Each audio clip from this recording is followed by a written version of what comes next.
Saddle up your horses.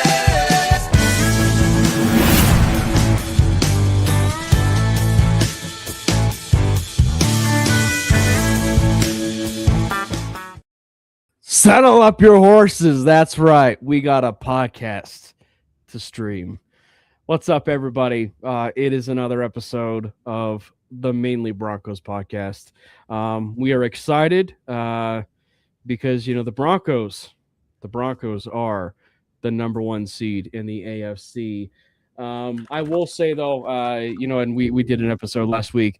There is probably not one person who's probably on cloud nine than that guy over there on the top right corner. I mean, he's living life. He is living life. His team's in the Natty, and the Broncos are the number one seed. So it seems only fitting that we kind of lead it off with how the man of the hour is feeling. The good news is, as you can see, he made it for our stream. It wasn't like he, was out partying and, doing stuff like that, 30 minutes before. So how you doing, Jordan? I am alive, and as you can see, you see the CANES Canes, and just know we are going to the Natty, baby. Love it. Absolutely love it. I mean, did I die almost 5 times in the game? Yeah, maybe. I'm still here. Yeah, I didn't actually get a chance to watch the game because I was at the Avs just absolute beatdown of Ottawa yesterday in both the physical sense and the scoring goals sense with all the fights that are happening over there. But yeah, I can't imagine what you're feeling there. But how you doing, Brandon? Also alive, sick but alive. Yeah. So that's about as good as I can hope for right now. Let's just say that seems to be the theme for us as a trio. I was recovering from something around Christmas. Jordan, it seemed like, was recovering from something around Christmas, if not a little earlier than that. And obviously now you're sick, Brandon. Actually, you've been sick for 2.5 weeks? Just a week. Okay. It's been since New Year's. I was going to say, I don't know why I thought maybe it was longer, but nonetheless, we've all been sick. First things first. We're a realist. Right, no way. First things first, hit the subscribe button over there on the MHRT Network page. And as we said, there is a join button, which is basically like a membership. So make sure you hit that join button, and there are different levels of memberships for you in there. It is a $2.99, a $6.99, and a $12.99 membership. Please subscribe for what you feel is in your heart's content. There's also the Mainly Broncos YouTube channel that you can subscribe to. We are slowly but surely getting subscribers there. We're also doing a whole bunch of short form over there on YouTube, on TikTok, and as well as Instagram. Obviously, we had quite the popular one that went just wild over there on Instagram, on the Mainly Broncos Instagram, as well as the Mainly Broncos TikTok. It's been an absolute blast, gents. It has been an absolute blast. The Broncos are the number one seed. What is up, Crimson Knight? What is up? Thanks for hopping in. So yeah, it has been an absolute ride for the Broncos, and it definitely wasn't pretty. But the expected result happened. The Denver Broncos are your number one seed in the AFC. Yeah, it's I don't think it's really hit me yet with the Broncos, and to be honest, really with Miami, both teams. I kind of have seen like the Broncos clinched such an early playoff berth, so these next few games for the Broncos, they weren't really as anticipated as before for me. So that pregame hype usually wasn't there for me. But then as we clinched the division and we got the 1 seed, it was kind of surreal that we've got to this point. And it's just it's been a long time since the Broncos have hosted playoff games. I was let's just say I was in middle school when that happened. I kind of remember the It made me atmosphere feel so there. old, man. Yeah, I'm sorry about that. But I kind of remember the atmosphere, like looking through the TV and how electric Denver was. I cannot wait to see it now as a grown up, if you want to call me a grown up. But I can't wait for it. Yeah, it's gonna be a lot of fun. Obviously, we're definitely here to just kind of enjoy the ride, if you will. Kind of take us through your emotions, Brandon. Right, like what you were kind of feeling. Obviously, the Broncos were a bit vanilla there as we were kind of ending the season with the Kansas City Chiefs, and then obviously now with the Los Angeles Chargers. Man, I don't know how to feel about the way that offense performed. I mean, I'm excited that we won the AFC West. I mean, that's never going away. And Nope. we got the number Can't one take it away. seed, which did not have that on my bingo card. Like, no matter what else happens, Beginning of the I'm already season.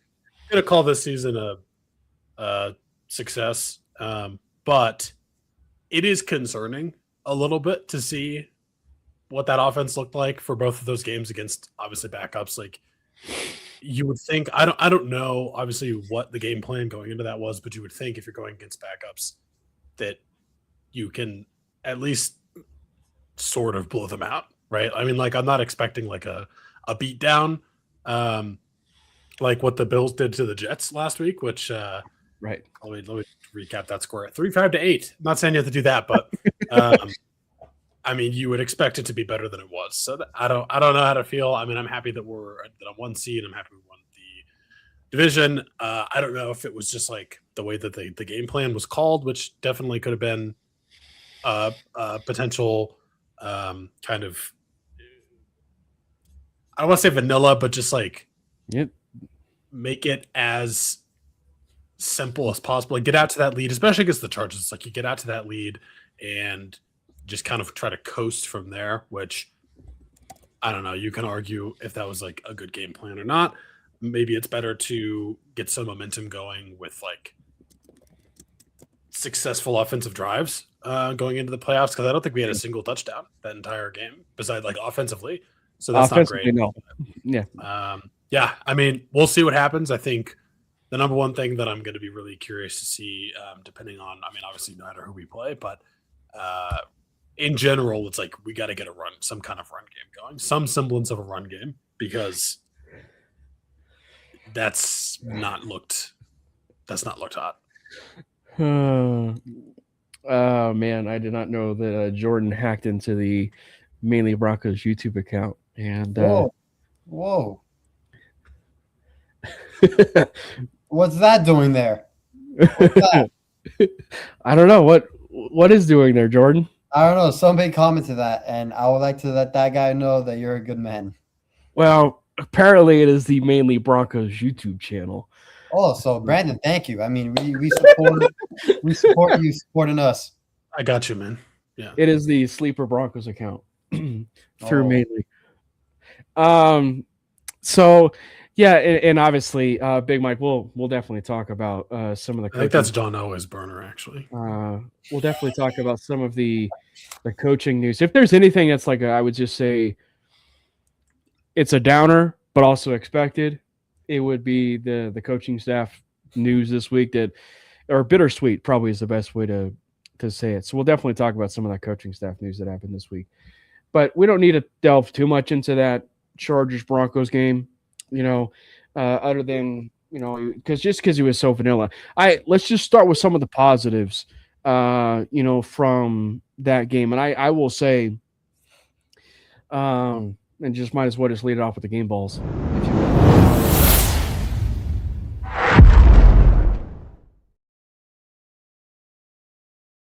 I would say the biggest positive of that entire game was probably two things. The defense showed out. And they were creating turnovers. That was probably the two biggest things of that entire game.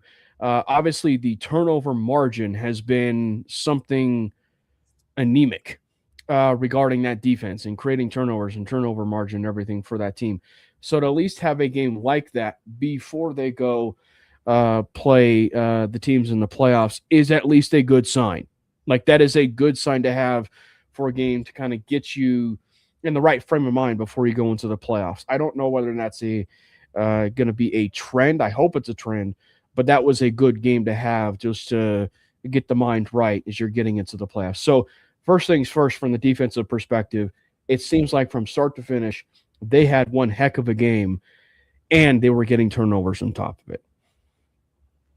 Yeah, I mean, it was finally great to see the defense capitalize on some of the opposing team's mistakes. I mean, I already know everybody knows I had my prediction for Hufanga to get his interception in the postseason in a very critical time.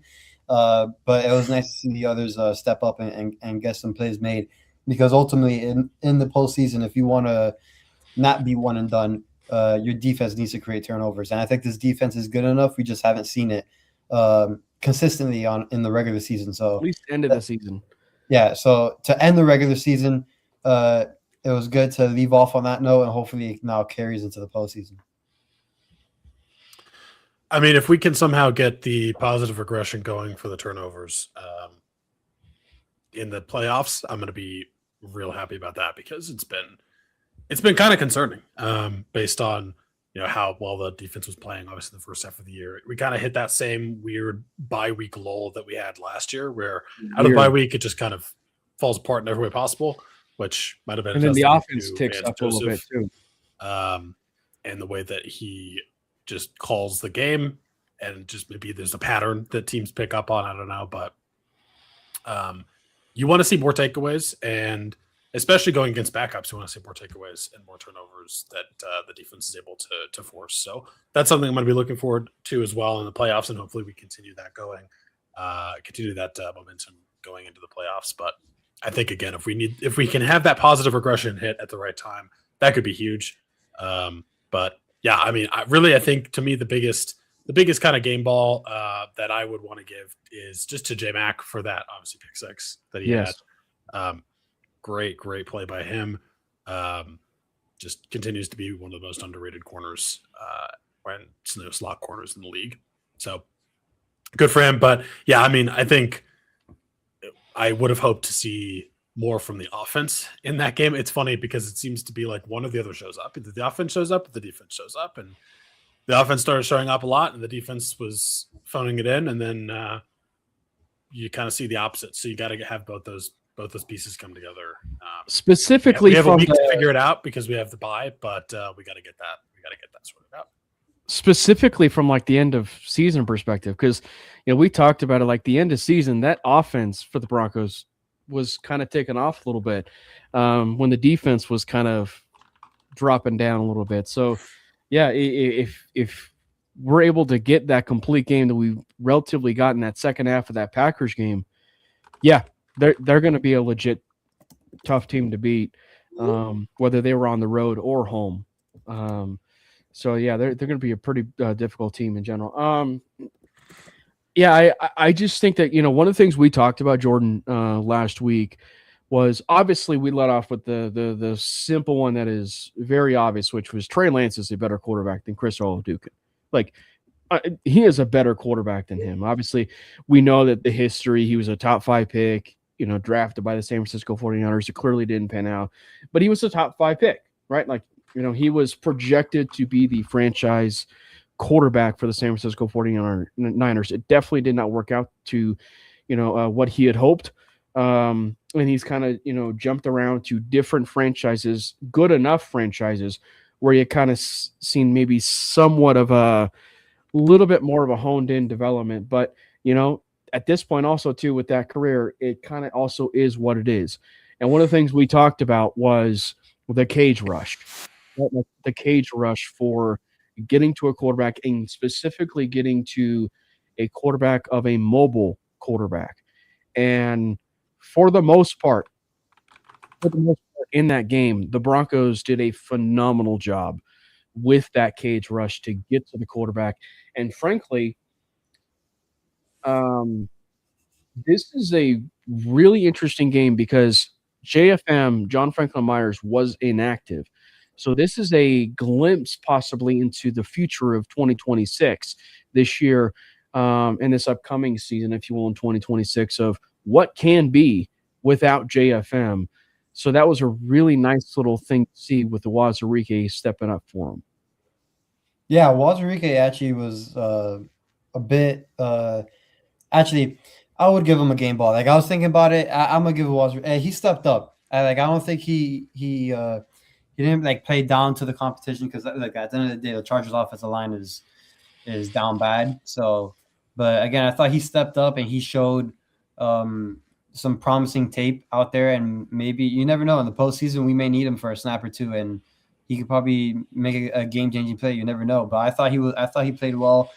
And to be honest, like I know there's been a whole thing about Trey Lance. Trey Lance, in my opinion, didn't play that bad. Like I don't think he was that bad at all. Relatively speaking, I mean, yeah. Like I know, like the stats may not say it, but like I thought he did some stuff that were pretty good. I mean, at the end of the day, like I understand, like it's the last regular season game. A lot of people are out. Like the circumstances really aren't normal, but like for the most part, like it's not like he like totally derailed the offense. I thought he showed some, and maybe I'm just overdoing it, but I really think like Trey Lance wasn't that bad, like at all. But again, I thought our Broncos defense did what they were supposed to do. They didn't play down to the competition, even though it was hard to get up for those games, knowing the other team's not playing the majority of their starters and stuff like that. But in terms of game balls, I mean, Wazirike for sure gets that. Yeah. Well, and I think I would just say if there's probably one that's like a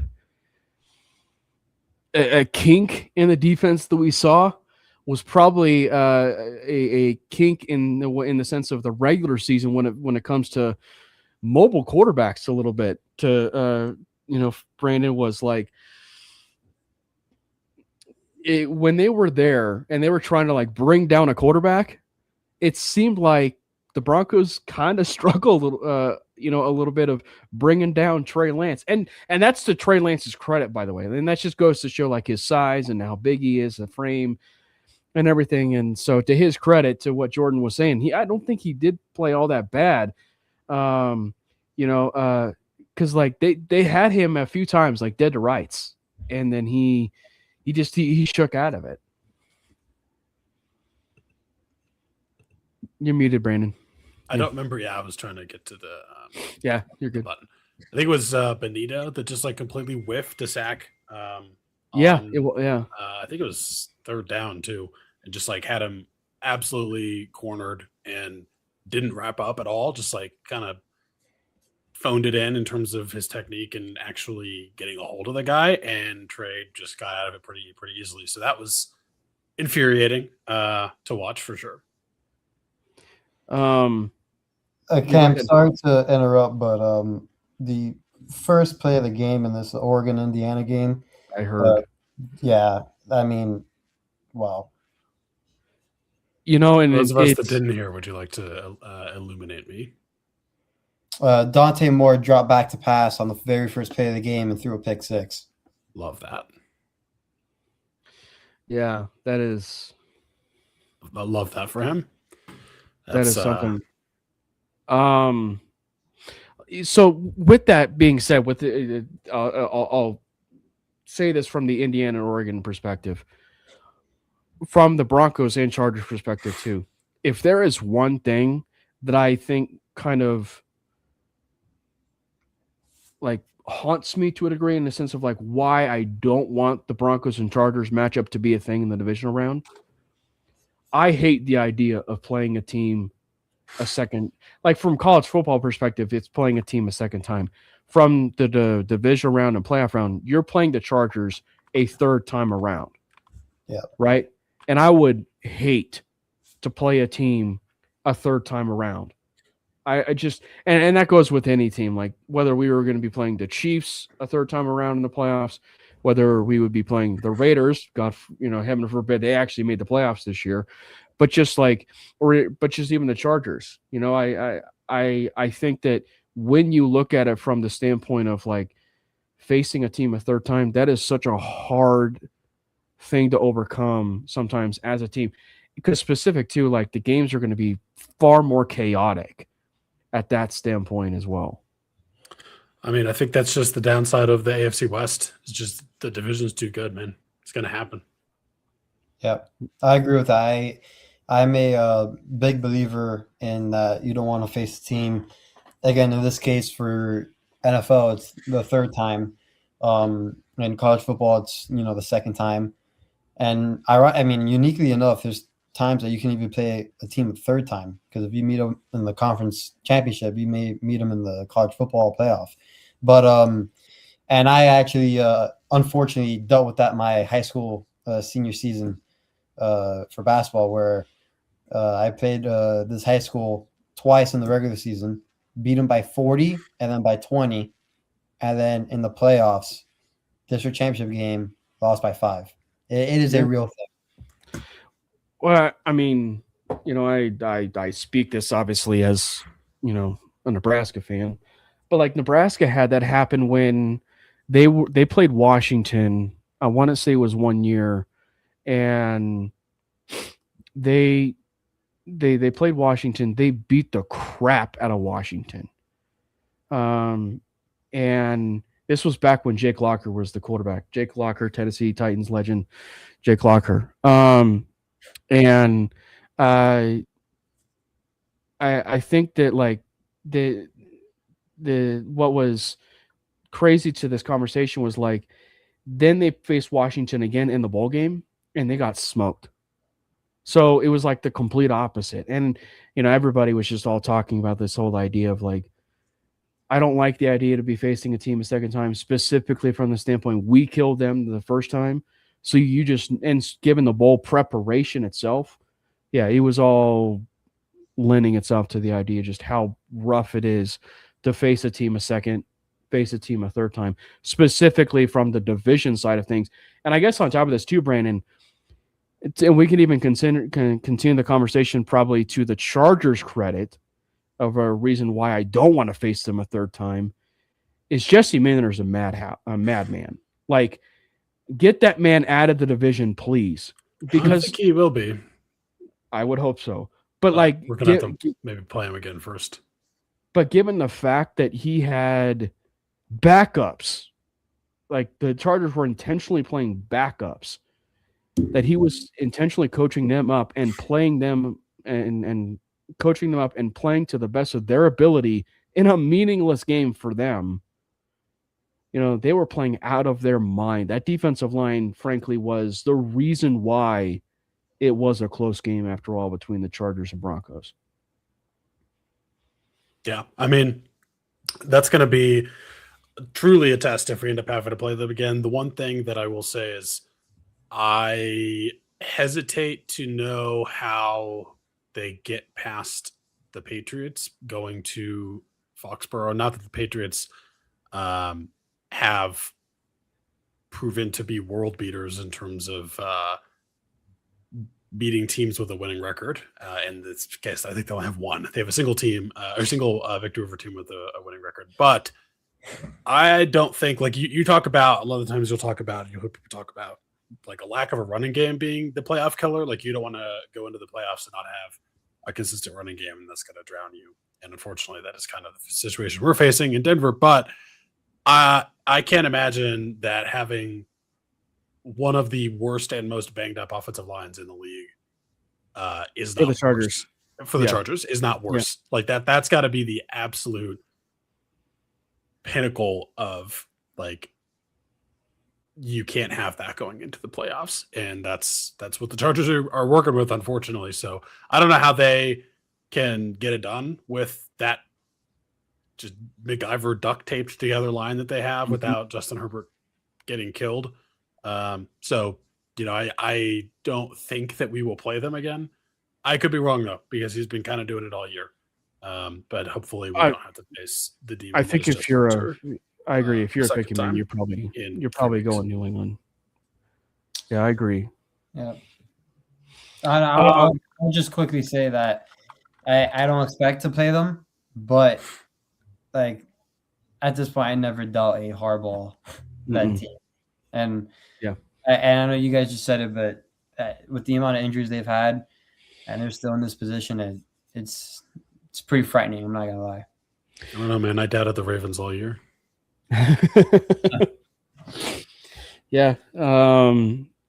It's kind of interesting because it's like now you kind of flip things off to the Broncos side of things from the offensive side, right? We just spent a little bit of some time talking about the defense and how incredible that was.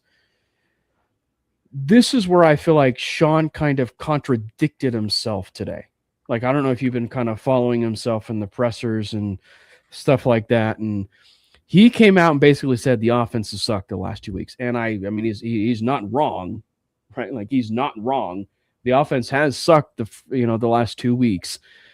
But also, too, there's many people that, do know football schematically and everything.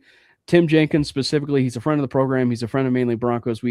I've been trying to get him on for quite some time. Obviously, Brandon and I have done a show with him before, so trying to get him on has been a little bit difficult. But he came out and said after the Chargers game, that was a very vanilla offense, meaning a very preseason type of offense, very bland type of offense. And so seeing that, and then Sean coming out after the game and saying, sometimes you game plan for what's on the opposite side of you, meaning like what the other offense is doing or stuff like that, right? But then he comes out and says this today, like, saying that the offense is just flat out sucked, the last 2 weeks. So it's like, okay, so what are we doing here, Sean? Like, obviously, yeah, it sucked, but are you trying to like hide the fact that you don't actually want to come out and say, yes, we had a conservative vanilla game plan? Yeah, in my opinion, I think that's more of that. I don't think he wants to publicly say that.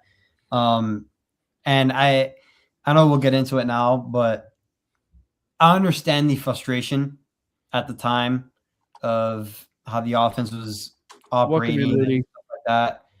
I don't have a problem with it just because, again, this is a team you might see the following week. So you don't want to, throw everything. Like Sean knows what he's doing. It's just hilarious to me, though. I know it's Sean being Sean. It is. Yeah. But yeah, I think it was very good coach speak by Sean Payne. I think that's the best way to put it.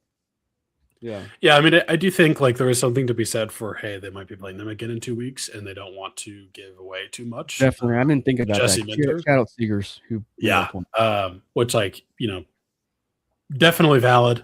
I'm struggling to figure out if it was entirely on the way the game was called, or if it was also the way that those plays were executed, because neither seemed to be where you would expect them to be and where you anticipate them being for a team that is the 1 seed now or playing to be the 1 seed. So I think there's stuff to fix across the board.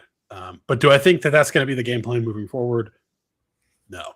I mean, as much as I like to sometimes bag on Sean Payton in terms of like his play calling, which he's forgotten more about play calling than I will ever know in my lifetime. But sometimes he just does stupid things. Like, I don't know. I know there's kind of that running joke of all of the like kind of trick plays he calls, and eventually one of them is going to work. Weird moments. Right? But it's just like, okay, but you don't need to. Like, right. if your offense is like playing with its food and you're having fun and you're blowing someone out, sure, whip those out. But like, I don't think that's entirely necessary. I don't know. But the other thing that was like pretty concerning to me, given again the entire kind of year how well we've been in this area, is I don't know if it was like miscues. I think there were like a lot of miscues on blocking assignments on the line, because that was the worst I've seen this offensive line pass protect ever in recent memory. So that's not good. And I was just actually going to go off of that too. Like I was like one of the other talking points I was going to say, was I think there were some factors in that.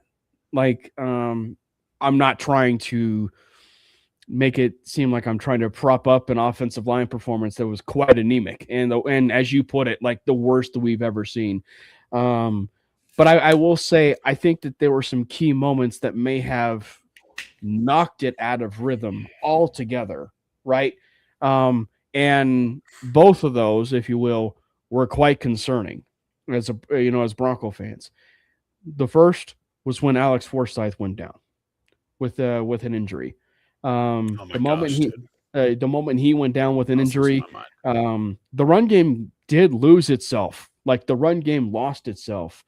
Just because of like Forsythe was creating holes. Like he was creating a lot of, some decent holes for guys like RJ Harvey, Jaleel,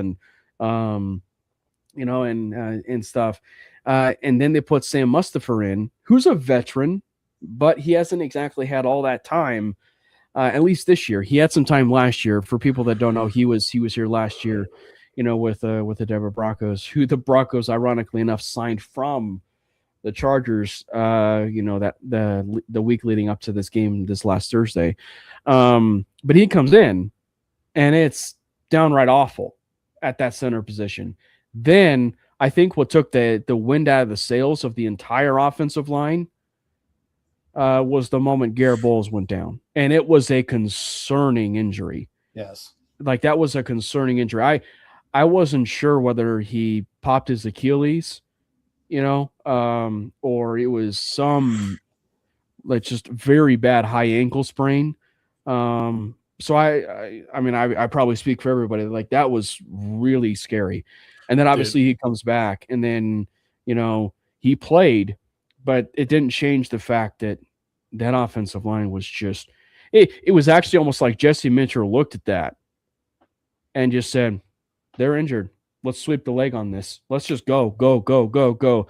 And then it was just like that defensive line for the Chargers, Brandon, was just nonstop in the backfield. And these were also still the backup defensive line. But yeah, I mean, the Garrett Bowles injury specifically was simultaneously terrifying, and I was gutted because, I mean, Garrett Bowles has gone through a lot with this organization in terms of like him starting out as a rookie and having all of those holding issues for multiple years and kind of going through it there, but also just being on a team that had no identity and was lost and just didn't know how to win for years. And then on the precipice of by far and away, I mean, like we made the playoffs last year, but far and away the best season that, he's seen this team be able to put together and most success they've had, just like potentially get a massive injury in the final regular season game before the playoffs, playing for the 1 seed, just like, man, that would suck. But thankfully he did come back. I mean, I was relieved to see that, and then him being able to plant the flag at the end was I'm sure special to him. Shout out to both Bowles and Miners. Actually, they were both named to, I think it was PFF's All Pro first teams. So not the official one, but the one by PFF. But yeah, I mean, I'm so glad that he was not seriously injured. And I think he came out like after the game and had talked about like, it hurt, but I'm playing. Like, yeah, he's tough. Another reason why, thank goodness, we one came away with the win, and two, we locked up that number 1 seed with that bye week, Jordan, because it was they needed that extra week just to prepare. And actually, to your question, Garrett Shelton, this is actually good news. We'll end up, talking about it a little bit more to come next week's episode. But yeah, we actually got really good news when it comes to Greenlaw. Sean Payton said today to expect Dre Greenlaw to play in the game when it comes to the division round. So really, really good news for the Broncos on the Dre Greenlaw front. I think it'll be interesting. We'll just keep this question up here for a second. Maybe, and I know we're going back to the defense on this one, guys, but because of this question, I'm really curious to see what the Broncos will do at that linebacker position. I know we had that conversation when Greenlaw was out the first time, but I almost feel like it's the conversation we did have in the last go-around of this, where you almost have to try and go objectively with Dre Greenlaw and Justin Sternad. Like, do I think they will, Brandon Jordan? I don't think so. It'll probably be Alex Singleton and it'll probably be Dre Greenlaw, but you have to go with Sternad and Greenlaw at this point. Yeah, I agree. I don't think they do that. I don't think they do Greenlaw and Sternad together, but I think in the divisional round, I understand Greenlaw is going to play, and I'm happy he is. I think they're going to go with the hotter hand in terms of the linebacker. I know Singleton's going to play nearly every snap. It's going to be Singleton and Greenlaw or Singleton and Sternad. I don't think we'll see Greenlaw and Sternad together unless I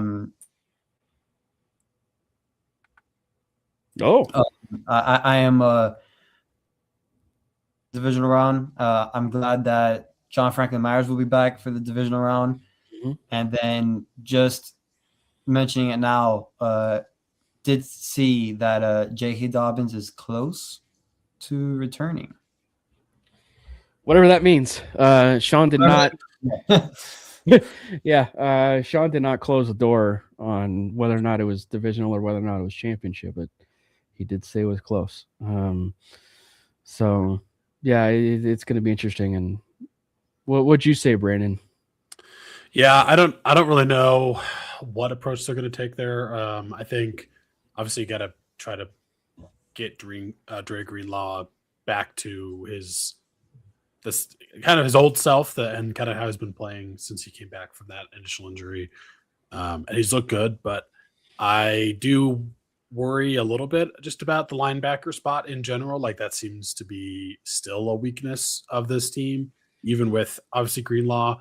I love Alex Singleton, and he's made some plays. Like he's made plays that I full on did not expect him to make in pass coverage. But I think, unfortunately, you can see that be a weakness that gets taken advantage of in kind of the middle intermediate of the field by opposing offenses. And I think you're going to see that, unfortunately, a lot, depending on who we go against. Specifically, like if we do end up playing against Buffalo again, we draw the Buffalo matchup. Yeah. Like that's kind of their guys. I mean, I know that they, Josh Allen is the magician of like making crazy deep shots, but I think their current leading receiver is Dawson Knox, or one of their tight ends. I don't know. Like they have a weird receiving core of like guys that are kind of better in the middle of the field or like intermediate of the field. So I don't know. I'm interested to see though, like how that's going to play out, because I do think that's there's going to be, you got to have some help there. I think from just the rest of the defense in making that not be as appealing of a concept for the other team to just kind of take advantage of every play. So I know we've spent nearly every game recap talking about, where things were on the offensive side of the ball, where things were on the defensive side of the ball. Let's look at it from the perspective. It's the end of the season now. Or not end of the season, but it's the end of the regular season now. What are some things specifically that the Broncos they should be worried about, but also things that you look at that could be X factors for this team heading into the playoffs, that if they actually get this going, he can be an absolute X factor or a certain, thing for this team. Because I think the way, and it may come across as bias, obviously, but it's just like what should be scary about this Bronco team when it comes to the playoffs. And it's probably one of the reasons why I brought up the Philadelphia Eagles like a month ago, was just because we've seen this team when it comes to playing the Packers, and specifically when they play the Packers. When I say that, specifically playing the Packers, it quite literally ruined their season. The Packers were in the playoffs, obviously, but it was heartbreaking. It was the heartbreaking loss for the Packers. But we saw everything come to a head, right? Like we saw everything come to a head for this team where the running game, the passing game, the defense really bottling down in that second half. If they get that, and they truly get that, and I realize that this is a conversation you could probably say for any team in the AFC, but you get that kind of team and you get that team to kind of show up specifically with the home field advantage, that is going to be such a difficult team to beat, in this AFC playoff. So what are some things for you guys? And I'll take it to you, Brandon. Like when you look at it, like this team specifically that they would want to either work on or even kind of the X Factor conversation. I mean, I think the X Factor conversation is the thing that a lot of the teams in the NFL thought had to experience for almost 10 years, which is playing in Denver in the playoffs. Like, that's going to be a rude awakening, I think, for a lot of these teams. They're going to have to, because obviously the AFC playoffs go through Denver. So that's going to be, I think, exciting. The one thing that is it's just something that I see pretty often that I think is funny is when you do see it talked about by like guys like Brett Coleman and some of the pretty well-known and respected media content creators, you always hear them talk about like, oh, it's going to be cold. It's going to be cold in Denver and no one wants to play at the elevation. Have you seen this December? Like, bro, it's like 65, man. It's not going to be cold. Like, that's not going to be part of it. But, just coming to Denver and like, obviously the elevation is never going to go away. The fan base is going to be loud and hyped up to have a home playoff game. So that's going to be, I think, for sure, still an X factor. The cold is not going to be as much of a part of that. And obviously, this is Colorado. Things change. Like it very well could snow. It could 17 feet tomorroot. But it was like 65 degrees in December for a game. Yeah, it's wild. Yeah. But other than that, I do think really it's going to be Bo using his legs. Like that's kind of the only thing we can do right now that is like somewhat reliable as a rushing attack, just because I don't know. There's something up with like, obviously the adjustments and the personnel on the offensive line and the injuries, like when Forsyth went out and like Powers being out, but just like the run blocking hasn't been as good as you would like. But then also Harvey has not been as good as you would like. And obviously J.K. Dobbins, up and down. J.K. Dobbins, like being clearly the like top runner on this team, not being available for, a large swath of the season and hopefully coming back in the playoffs, but we got to get to that point first. Like, I think when you can't rely on a, elite running back and you can't rely on an elite wide receiver because they don't have one. And the wide receivers that you do have are also kind of up and down. I mean, like I love Courtland Sutton and Pat Bryant has played good. Like he's promising, but he's a rookie. I see that smile, Jordan. We'll kick it to Jordan here in a second to completely discredit what I just said. I know exactly. And then Troy Franklin, he's really turned it up a notch and seems like he's, a more reliable receiver. But the playoffs are a different animal, and like you just don't know. And this is a very young team that has not been super battle tested in the playoffs and doesn't have that experience. So not having like that superstar supporting cast member, and I know, at a skill position or at running back or something of that nature is going to be tough. And so like the only remaining X factor is Bo Nix and his legs, pretty much. Like that's just, it seems to surprise people every time. Yeah, for me, the X factor that can make a deep impact on these games, I'll continue to say it. We had to figure out a way to get Marvin Mims Jr. the ball on offense, not on special teams, on offense. It blows my mind that this entire regular season, I would say besides the Colts game, which ironically I was at, he was underutilized in almost every single game. I don't know what's going on there.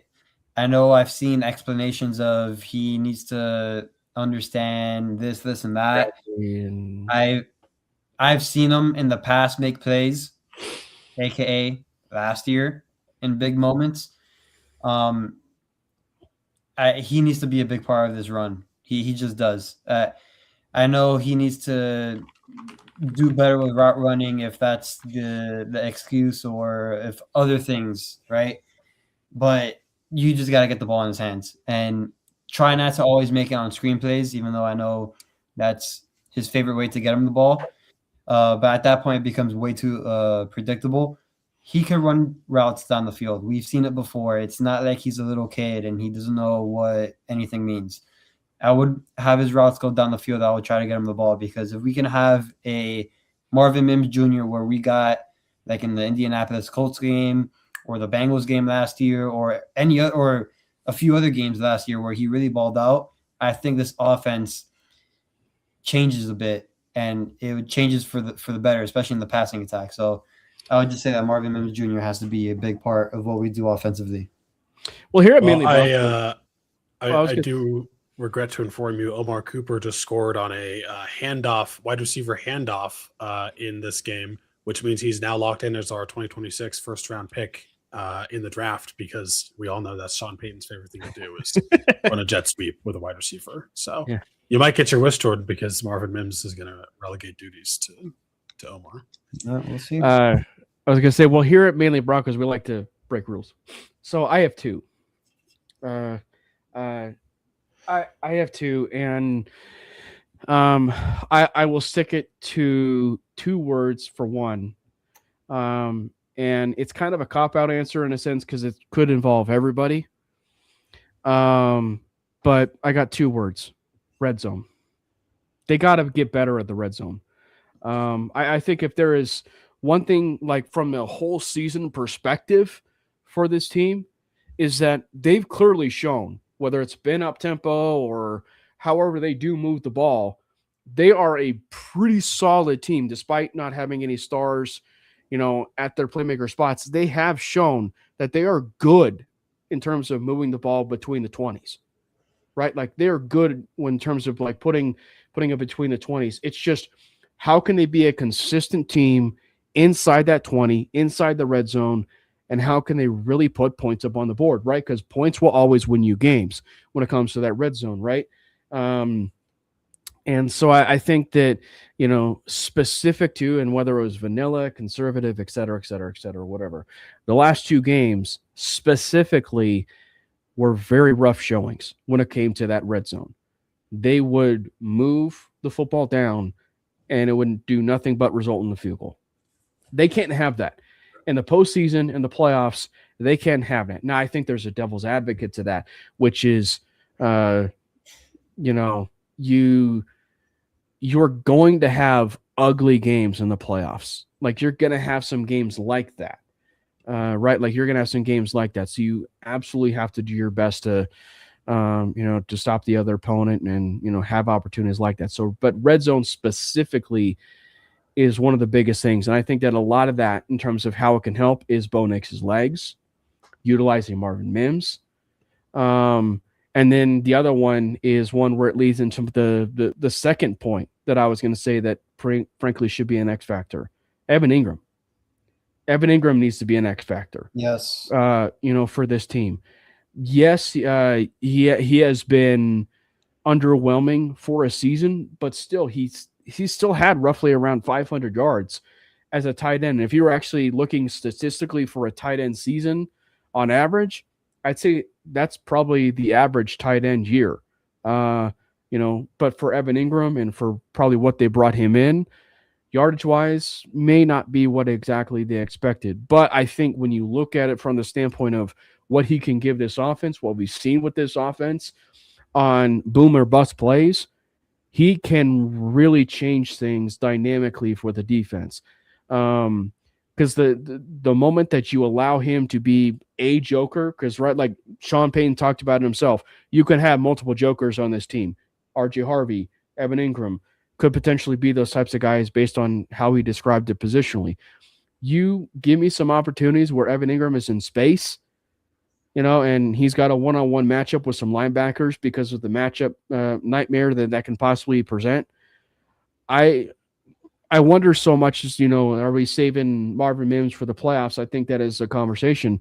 But I also wonder, too, are we saving some things and some opportunities for Evan Ingram where we will be creating a lot of opportunities in space for him, which are some of those plays that we saw in Washington, right? Like the quarters, they were in quarters coverage and they run that route which put him on Bobby Wagner, and he put him on skates and he ended up running 40 yards in that overtime to set up the game winning touchdown, if you will, for the Broncos in that game. So I'm very fascinated about the Evan Ingram 2 discussion, because you do that is one more thing that this defense and specifically the secondary itself has to really keen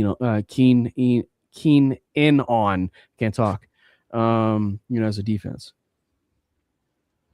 I agree. If it wasn't for, I didn't know we can break the rules and choose 2, but Evan Ingram would have been. Well, now you know. Brandon already knew the rule, but he decided not to break it. But yeah, he knew that mainly Broncos, we like to break rules.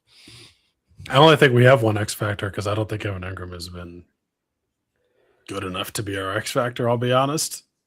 But also he's been decent. He's been one of the best tight ends we've had, but the bar was not high. It wasn't high, no. So. I mean, I think he's definitely going to be able to make some plays, but I don't know if I would call him an X factor. Yeah. Now watch. All of a sudden, he's going to end up. You want my X factor? My second X factor? It's probably like Jaleel McLaughlin. Oh, interesting. You know what? Everybody knows I've been a little bit of a critic of Jaleel, just because I think that he isn't necessarily as elusive, probably as like an RJ Harvey. He obviously doesn't have the contact balance of RJ Harvey, and I do think Harvey's the better back. But there is one thing you cannot teach when it comes to Jaleel McLaughlin, and that is fight. And that is fight for Jaleel. And I think that for him, there's an underrated trait that he has, and he's clearly shown in these last 4 games that's kind of made it a little bit difficult for him to get off the field. And that is he has that wiggle room. And Sean talked about that when he was a rookie, or when he was brought in, if you will. And he has that little wiggle where if he sees that hole, he's going to try and hit it, And so and he's been really good at it, where the vision's been pretty impeccable these last four games or so for him. So I kind of dig that one. I think he's averaging like 6.5 yards per carry right now on almost 20 carries. So not exactly a tiny sample size. And it's also not just based on like one gigantic long run that he's able to pop off. Although he could do that. I mean, I don't know. I think he's going to still be he's not going to be like the bell cow. Like obviously the bell cows don't even really exist anymore, but he's not going to be like the guy that you give the majority of your carries to. You can't really do that. Truthfully, he should be taking Tyler Bidet snaps, but that's he should be. I mean, I think you need to use him like, as I say this in the like least direct connection way imaginable, but like, if we want our running backs to be similar, like if we want to use our running backs similarly to like, let's say how the Lions use their running backs, you want McLaughlin to be kind of like your Gibbs. Is he remotely close to Gibbs? No, but like that explosive guy. Whereas RJ Harvey is your David Montgomery. He's like your power. Right now, we're talking about right now. Yeah, because Harvey, ideally, like it's always going to be like that. But because you want that's Harvey the way. Ideally. But like based on what you've seen from both of them, that's how they play. And exactly. Is Jaleel McLaughlin, Jahmyr Gibbs? Not even like he's not even in Jahmyr Gibbs' area code, but that's how I think you need to kind of play it. No, that's interesting. Because like to his credit, these last 4 games for him, have been really pretty solid. That I didn't exactly, probably to his credit, give him enough of, So let's take a beat on the game. because there is a bit of some bittersweet, news that kind of came out during the week, if you will, and that was the coaching staff news. And obviously, the best way to say this is the mark of a good football team is when other teams are trying to poach from your staff. Right. Again, that is the mark of a good team. Sean Payton has mentioned that. I don't know how long. Like, he has mentioned that forever. And Vance Joseph, Davis Webb, and Jim Leonard are getting interviews for opportunities for other teams. Davis Webb is getting interviews for jobs, numerous jobs. He has actually taken an interview with, I believe it was the Raiders. He's taken an interview with the Giants. And then, granted, it's not the entire league that Davis has taken some jobs with. It's just certain jobs. Some people speculate that it's just for a promotional job to go to offensive coordinator. But I wouldn't rule anything out. I think it's fair to assume it's going to be offensive coordinator. But and then there's Vance Joseph, who's for all intents and purposes, taking interviews with the entire league, and he's earned it. From you look at it as the season goes, guys, he has definitely earned the right to be taking these interviews and taking these head coaching interviews. The one that just hurts my soul is the Jim Leonard one, because there is only one team who has requested to interview him, and that is the Dallas Cowboys. Given the fact that Brian Schottenheimer spoke so glowingly about Jim Leonard specifically during the week, that it just feels like, the Broncos actually have a possibility to lose 3 people on their staff. One, the supposed defensive coordinator in waiting, then the defensive coordinator and probably soon to be head coach Vance Joseph, and then maybe Davis Webb. Davis Webb is their offensive coordinator. I mean, I've heard that Schottenheimer has spoken glowingly about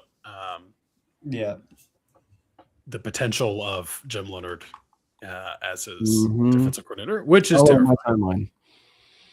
Yeah, it's all over my timeline. The Vance Joseph stuff is interesting, right? Yeah. It's interesting, Jordan, because so the way I'm wondering is because there were ways we looked at it, right? Like the 3 of us when we had this conversation, because it's I would have rather preferred Jim Leonard to be the DC. But if you're looking at it, does this mean that the options for Vance may not necessarily be there? They're interviewing him and strongly considering him. But if Jim Leonard leaves, that may or may not give us a pretty good indication that maybe Vance is staying. Maybe Vance is staying and they're bumping up his pay, to a little bit more. So maybe he's staying. So I agree with you. I think it's just, it kind of brings back the whole new the conversation we had previously of it makes you wonder about where he is right now, with the Broncos and, and everything. He's kind of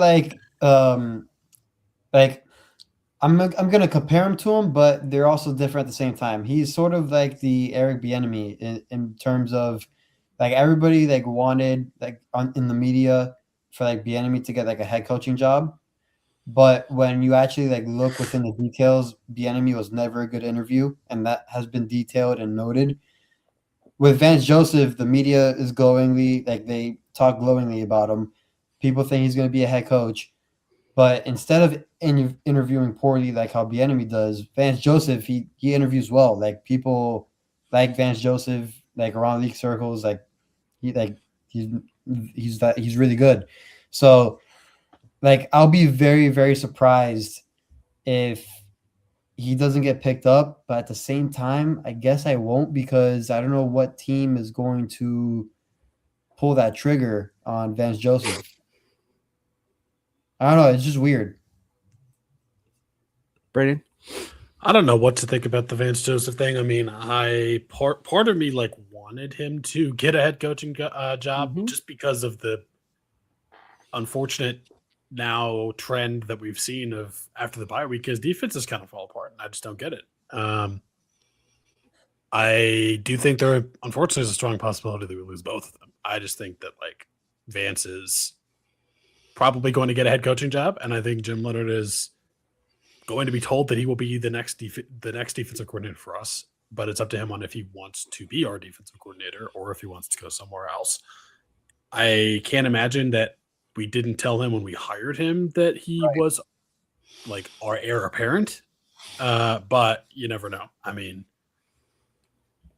could the Cowboys, try to pay him a lot of money to get him to come there? Sure. I mean, are they going to? Because Jerry Jones is very cheap and is not the Waltons. I mean, there's no salary cap on head coaches. Just write them or on coaching staffs, actually, in general. Just write Jim Leonard a blank check. But I don't know. I will say this. Jim Leonard being the defensive coordinator for the Cowboys, the move itself does not scream Cowboys to me. That's why it's surprising. But I think that, look, and everybody knows I am a Jim Leonard homer. I've been a Jim Leonard homer, since the Big Ten days when he was with Wisconsin, and him being a defensive coordinator with Wisconsin, the interim coach and everything. And obviously Wisconsin really not doing right by him. So if I'm specifically Leonard, whether it's the Broncos or this new team that I'm going to, I want to make sure that there is enough stability for where I'm going to as my next team. So I should say stability and loyalty for this next team that I'm going to be going to, which is one of the strong reasons why I felt like Jim Leonard was the defensive coordinator in waiting, and frankly, he still can be the defensive coordinator in waiting. But I just, you kind of have to ask yourself that question of like, is it just more so the opportunities, or is it more so just the fact that he kind of knows where he wants to go, whether it's the Bronco job or some other job? He knows that other job, he kind of has an idea where he would like to go. And maybe that other job is the Dallas Cowboys. I want to ask you guys though, because like this Vance Joseph question, because it is a fair question in a sense, because I'm going to one up you, Jordan. I know you mentioned Eric Bieniemy, because I think that there is a very realistic window that Vance Joseph isn't the Eric Bieniemy, but he could be the Dennis Allen to Sean Payton. And I think that there's actually some room here, because if you're Vance Joseph and you're asking yourself, bro, Garrett Bowles this whole situation in 2 to 3 years time of taking everything that happened from the 2017 year to the 2018 year and turned my biggest haters and people that were hating on me, criticizing me, all in Broncos country, and have turned them into big fans of everything that I would have been doing. To also, I'm a local. I love Colorado. I still live in Colorado. My family lives in Colorado. I have a good thing going. Like it's almost like I am in my dream job, right? Like I am in my dream job. And I'm not saying whether or not, that Vance is, not cut out to be a head coach. I'm just saying, like, from the perspective that he's in and being paid millions, and being in a situation where, as Brandon described, where it's like there is no salary floor when it comes to coaches, and it comes to staff. I'm at a position where I could just simply ask the Walton Penner group of just like, hey, is it possible to get a little bit of a bump in pay? And maybe just kind of stick around a little bit or whatever. But it's just like, I really think there's a very realistic chance he kind of looks at Denver as actually, I should say this, the Vic Fangio of things, where I'm just going to just stay and be the defensive coordinator for a pretty long time for the team that I've always adored and and had a lot of respect for as a kid. Yeah, I can for sure see that standpoint. The Dennis Allen comparison is pretty good. I'm not gonna lie. I'm thinking about it. It's a good one. It's just again, I don't know if he's gonna interview for these head coaching jobs, and like if I'm those fan bases, I guess this is how I'm viewing it. If I'm those fan bases, like for example, like the Titans or the Falcons or the Dolphins, like the first person that comes to mind that I want my team to hire is probably I could probably think of like 2 or 3 other coaches before I say Vance Joseph. I think, Yeah. and I mean that with all due respect, but I think that's probably what is getting to me. Like, is he really gonna be a head coach this cycle? Like, I don't know, because he's more than capable. He is, but I don't know. It's weird. So let's go through the jobs then. Let's go through the jobs. You have the Cardinals. You have the Raiders. Where he was the defensive coordinator before we hired him to be our head coach. Under Cliff Kingsbury, funny enough. Yeah. So yeah, you have Cardinals, you have Raiders, you have Giants.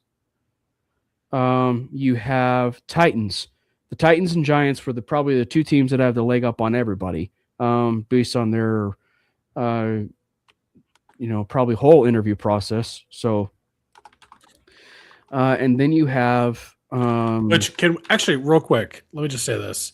It's kind of crazy that these interviews are happening while we are still playing football as like a team, because I feel like he should be preparing to get his defense ready for the playoffs instead of like being able to interview. I mean, I know that's how it goes, but I'm just like, I feel like maybe that should happen after the Super Bowl.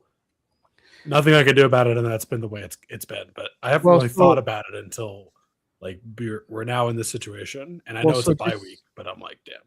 Well, so just that's the rule, though. Is like the only teams that are allowed to, or the only teams that are allowed to give their coaches the interviews are the 1 seeds and people who are unemployed. I know, but I'm still like, come on, we need all the time that we can get. Yeah. You can't even announce it. I don't know. You can't even announce it until we're eliminated. But anyway, what's up, Chitwood? Maybe you're related to Jimmy Chitwood from Hoosiers. But I don't know. But to Sean Payton's point, he did mention they weren't going to be practicing as much until like the end of the week. So he was allowing them to maybe take some of these job interviews and everything. So, well, not practicing, but just prepping. Yeah, but anyway, I mean, it's moot. But I get it though at the end of the day, because it's the PTSD of the John Fox, Jack Del Rio, Adam Gase, era. When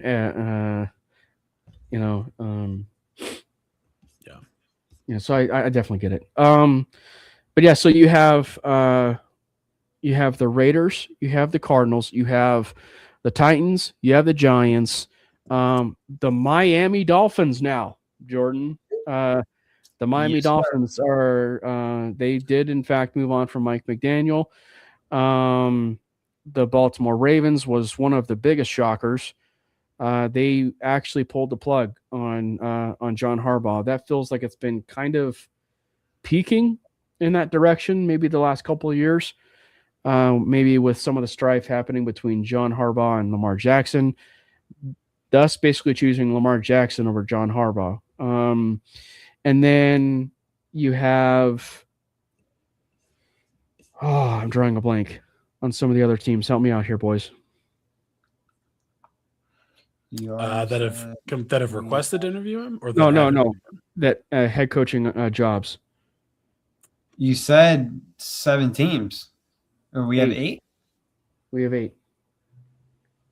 Raiders? Dolphins, Browns. Raiders. Browns. Yeah, the Browns didn't request him, though. No.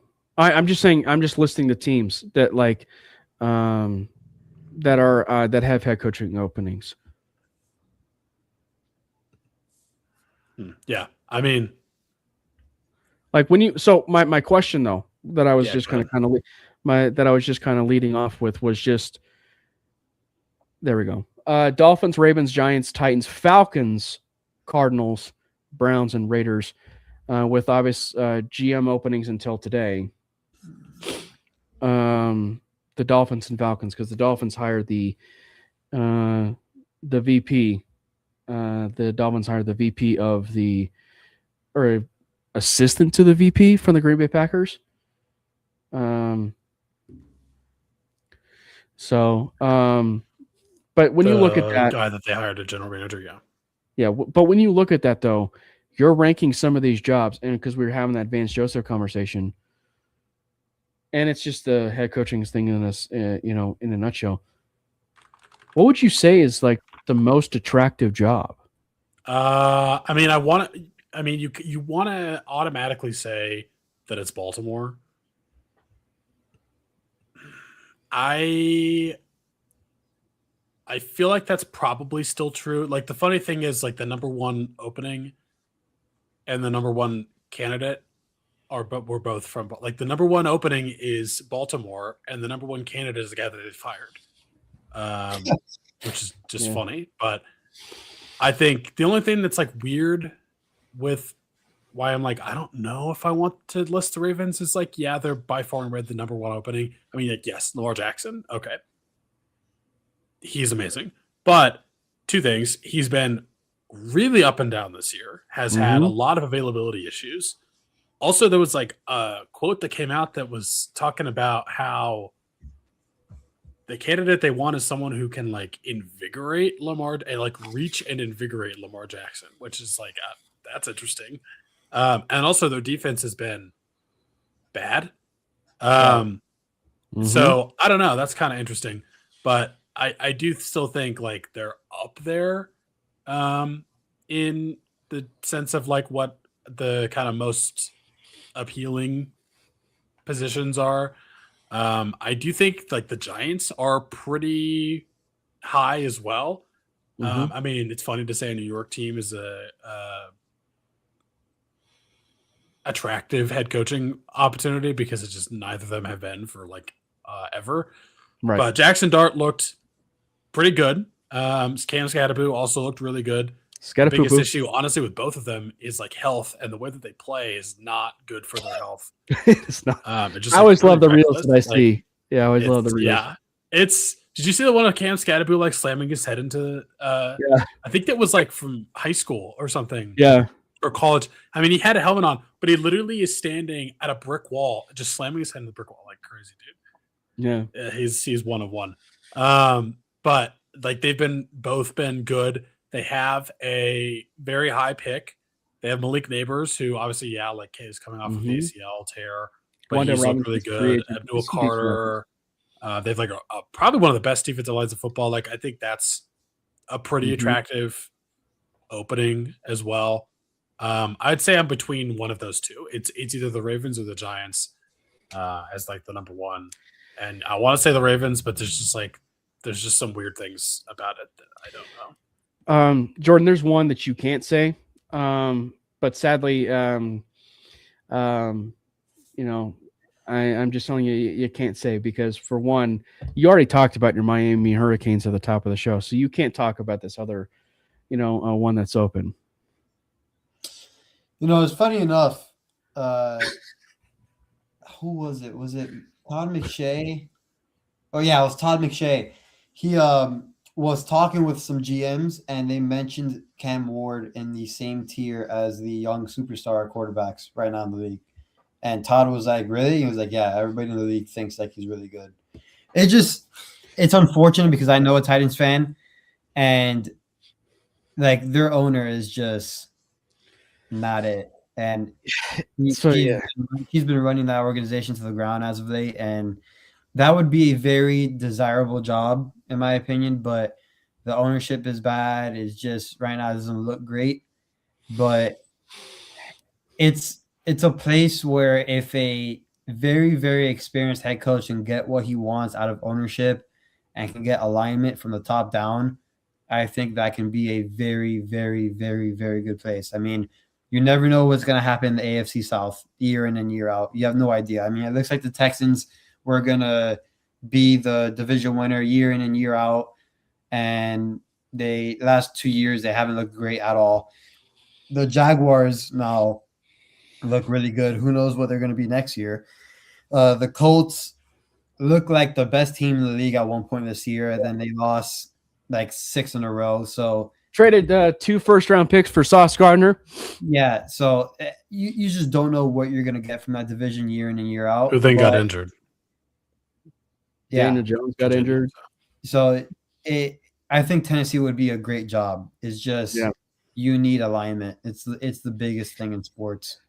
Yeah. Well, and I think that it could force Tennessee to really be aggressive and actually like be legitimately aggressive. And frankly, they should because of the quarterback, and everything that they have lined up for them specifically at the quarterback position, because it's the Giants argument too.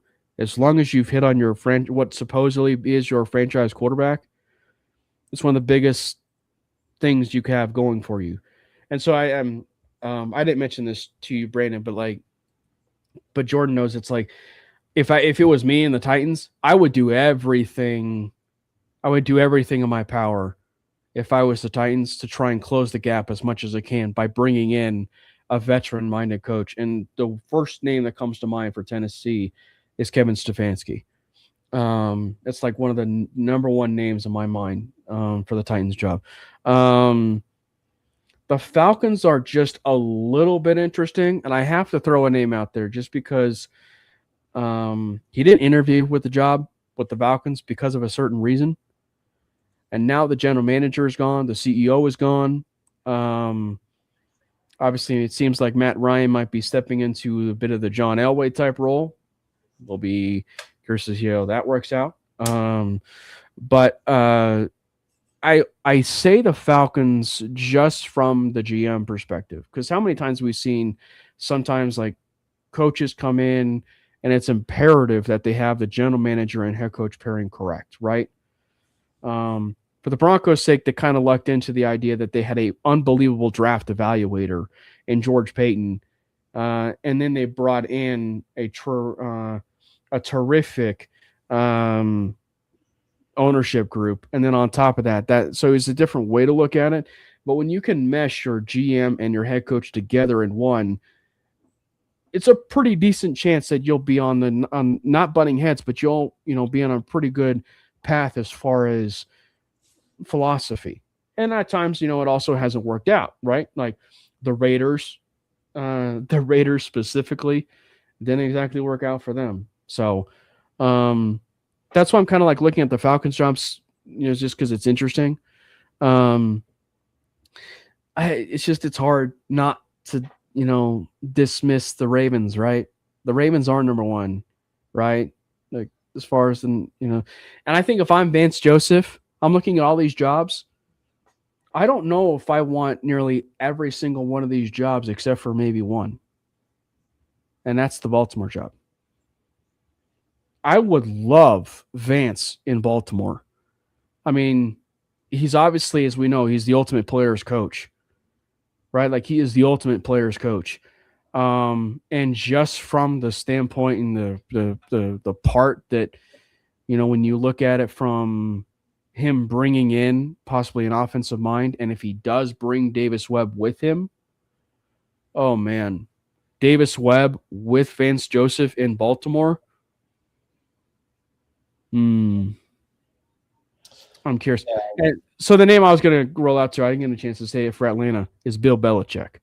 That's a clean slate, right? Like one of the reasons why Bill Belichick didn't want to go there was, I think, the general manager, right? Like so it's just a name I'm kind of filing away a little bit. And obviously things aren't exactly going as peachy down there in Chapel Hill, for North Carolina. So it's just kind of a name I'm kind of filing away a little bit.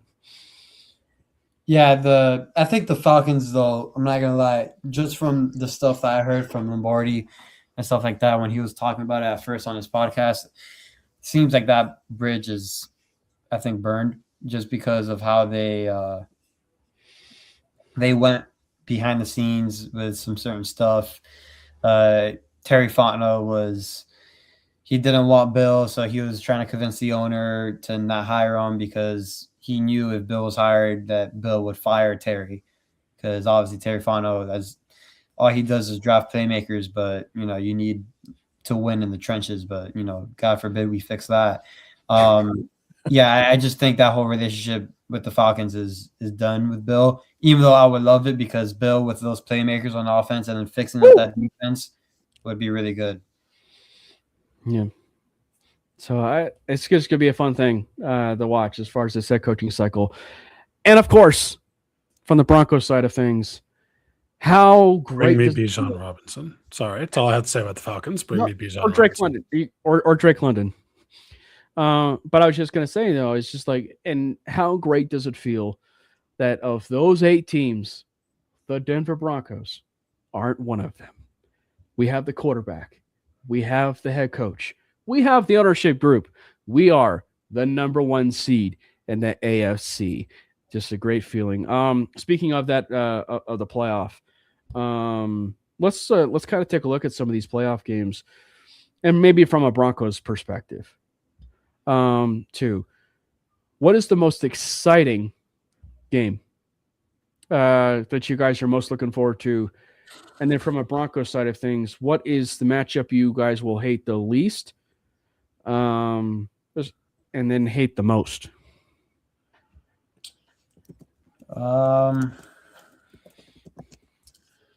Most exciting game, I will go with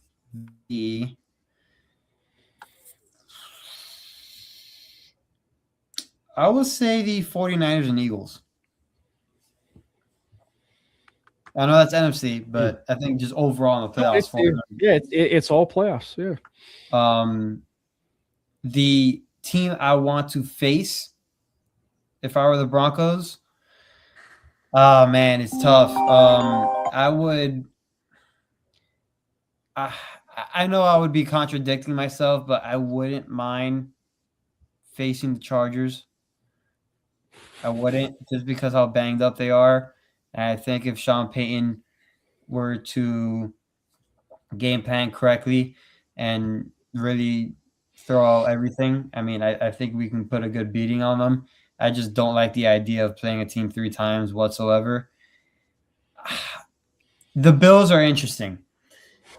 Yes, they have Josh Allen, but the rest of the roster is not good. So kind of got to pick your poison with that. The Texans, they have a lot of hype, and I understand it and don't understand it at the same time. But I understand why people are scared of them. The team I want to face the most is Steelers, though. If every high seed can win, I would love to face the Steelers. Realistically, though, I think I'd go with the Bills. Are the Gators playing right now? No. Negatory. Negative Ghost Rider. I think for me, the most exciting one, I'm kind of torn, but I think it's going to be probably the Jags and the Bills. That's going to be a fun one. Although I do think Chargers Patriots is also going to be fun. And then the one I'm going to hate the least, you mean, is that like the most, or how, like, what do you mean by hate the least? The one that you would enjoy. The one that I would enjoy. Okay. I think it's probably still got to be the Jags and Bills, just because, like, if Trevor Lawrence keeps it up with the way he's been playing, that should be a fun game. The only thing that's going to be, like, I don't know, interesting to think about is with what happens with Josh Allen? Is he going to have to kind of do that some heroics where, like, they get behind because their defense isn't that good? It's just, like, kind of the same game that has been happening with them the whole time. I would say Packers Bears, because, like, the kind of first game we had between them was pretty exciting. Although pretty much since the Packers lost Micah Parsons against the Broncos, they've been falling apart in every way possible. They've lost like 4 in a row. So I think I'm probably going to say, I think my answer honestly for both is going to be like Bills, Jags, but Chargers, Patriots is a close second. And then, yeah, like absolutely would love to play the Steelers. Like that would be crazy. Good in crazy good and also crazy because there's no way that that's happening. I have one that congratulations, you guys get your participation trophy in, you guys are going to be out in the playoffs here in about 2 seconds. And that's the Carolina Panthers. Because congratulations, you're in the playoffs, but you get to play the team that you beat in the regular season, and they're going to be pissed off playing you. Yeah. So that's like the one that's like, just the whole participation trophy when it comes to the Carolina Panthers. If they win, they win, and congratulations. The Panthers somehow hosting a playoff game with a losing record is insane. At 8-9. Yeah. At 8-9. And also, this is the first time that the Panthers have hosted a playoff game in 10 years. And David Tepper celebrated by firing 6 of his executives on the team. Right. Worst owner in sports. Well, at least in the NFL. I think for me, and maybe it's just because of just the landscape of where they're at. I would really hate to play the Jags. I would really hate to play the Jags right now. One, they proven to come into Denver and win rather handily. I think there were some obvious factors that led to that. Of we didn't perform all that great in the second half. To Jags defensive credit, the execution wasn't all that sharp when we played them in terms of tackling, miscommunication, that sort of thing. So they're probably on the very short list of that, in terms of the teams I don't want to face. If there is this is also kind of a separate question, but if there's a team who has the most pressure on them, it's also the easiest answer, but it's Buffalo. Because you could probably pinpoint and do like an asterisk when we were just rattling off the 8 teams that have head coaching openings. You could probably put an asterisk by that, and because we may be getting to 9, because take the Broncos and the road to the Super Bowl, out of it for a second. But objectively, if you're just an NFL fan, there's probably no team that has the most pressure on them going into the playoffs than the Buffalo Bills. They lose this Jacksonville Jags matchup. You can go ahead and circle Sean McDermott up for a job opening. And then if John Harbaugh or whoever else, doesn't have a job by then, Buffalo's going to get desperate. And want to hire a coach as fast as they possibly can. So basically I could see a John Fox type situation with the Buffalo Bills if they don't win this playoff game. Or I say all that, if they don't go to the Super Bowl or let alone the AFC Championship game in this kind of landscape of the playoffs this year, don't be surprised if they fire that McDermott coach. Yep. And then I feel like Bills fans got to be tired of hearing like, this is the year. If you don't make it this year, you can't make it. The Los Angeles Chargers are on the next season of What If when it comes to Marvel, and then the Bills are on the landscape of like, what you just described, Brandon. Like it's just, it's just crazy. Yeah. But I think the obvious answer for like who would you want to play the most is obviously the Steelers. I will say though, I'm confident playing the Texans. I know that sounds a little bit crazy to a degree because the defense travels, and the Texans defense to this point has a better defense than the Broncos. Like it's not even close. But I think that when you look at it from the standpoint of it's flip-flop now. The Broncos are at home. The Broncos beat them in their own building. If I was the Houston Texans, I would be a little bit uncomfortable. I think that'd be a good game. Would be a great game. I Based do on how feel the offensive line played this last week, I'd be terrified. But I do feel sad though, because I was really hoping for one playoff game. And I was really hoping for a Houston and Baltimore Ravens matchup between the Houston Texans defense and Lamar Jackson. I was really hoping we could get a chance to see that. But then, Loop, their kicker, was lagging too much on his kick for the game winner. Yeah, but other than that, I mean, I'm excited. I'm excited to have a free football weekend, a free football playoff weekend where our team's not playing. So it'll be quite exciting. Yes, it will. And then, meanwhile, Jordan will not be getting any sleep still, knowing the fact that the Miami Hurricanes are in the national championship. Probably going to end up playing the Indiana Hoosiers, it seems. Yeah, it seems like Oregon just doesn't want to win this game. They already have 3 turnovers. The first play was a pick six. The second turnover, they fumbled, and Indiana was already in a first and goal situation. And then the third turnover, they gave it to them in the red zone. So I don't know what's happening. Like, Oregon just decided not to compete today. Yeah. I wonder if Dante Moore stays at school after this. I think he does. Yeah, I mean, well, and clearly Tristan Chambliss might end up going to the NFL, which, by the way, he's a dude. Like, he's an absolute dude. And I would be very curious if Dante Moore doesn't come out. And there's some speculation about it being 50-50. I wouldn't be the least bit surprised if Chambliss jumps up a little bit to be QB2. Right behind Mendoza. So I would not be the least bit surprised about it. yeah, Oregon. I feel like everyone talks about like his size. I'm like, he's not that small, Chambliss. But I mean, he's not huge, but he's not like Jaden Daniels size or Lamar Jackson size when he was coming out. Yeah, for sure. Well, do you guys have any other final thoughts? The next time we'd be doing this is what? Next Wednesday? Possibly next Wednesday. Unless it's all due to your basketball schedule. Because I was trying to see.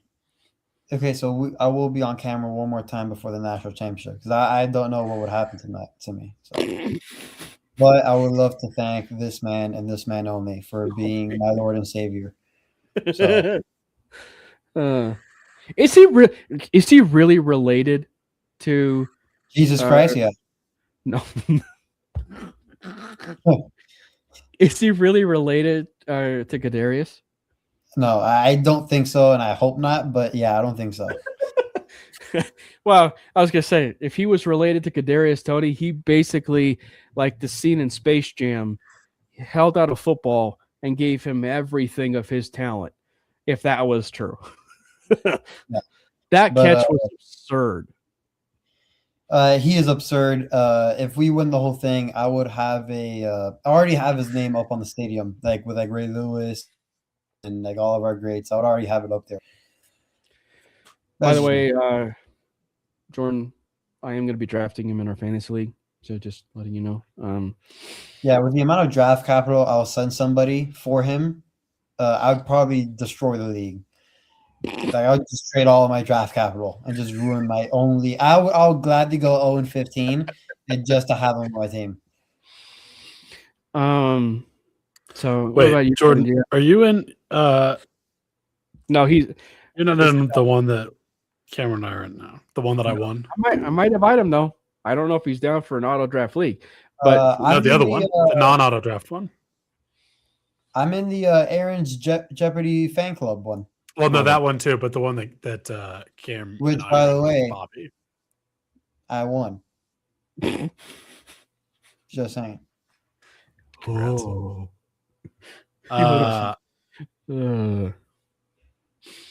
All right. Do you have anything, Brandon? Some of my leagues, but no, free W this week against the bye, so that'll be nice. It'll be really nice. And go Broncos. Nice weekend. I just want to see. I just want to see what Michael Irvin's reaction is if the Hurricanes win the ball. I was gonna say something, but He's gonna get a comically large belt. Good Jordan. Yeah. Oh my gosh, it's all a meme at this point. We may need to talk to Josh to see if we could do something with short form with Michael Irvin. But yeah, I'm excited because if there's one thing about the Denver Broncos, or specifically the AFC,